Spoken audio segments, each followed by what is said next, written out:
हम पुनीता चौधरी एगो हनुमान के गीत गबै छी। आशा करै छी ये गीत सबके नीक लागत। नीक लागत तऽ लाइक करब, सब्सक्राइब करब, कमेंट करब। फेसबुक पर देखै छी तऽ फॉलो जरूर करब। जय मिथिला, जय मैथिली। कोने दीन आहे हनुमंत तोहारो जनमा भेला। कोन दीन भेला छठियार हो ललनमा। कोने दीन भेला छठियार हो ललनमा। मंगल दीन आहे सेवक हमारो जनमा भेला। रवि दीन भेला छठियार हो ललनमा। रवि दीन भेला छठियार हो ललनमा।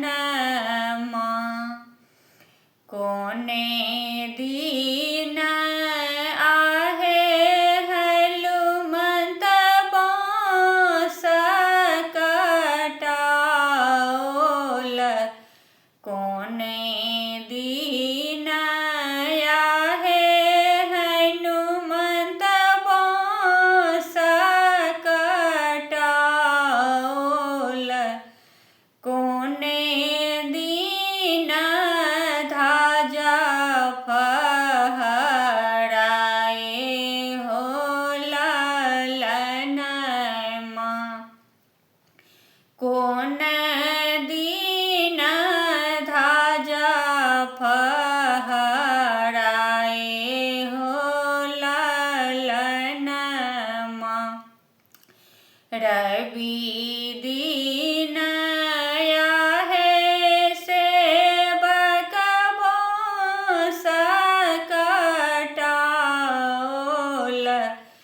मंगल दीन ध्वजा फहराए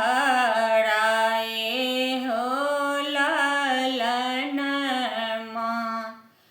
मंगल दीन ध्वजा फहराए हो ललनमा।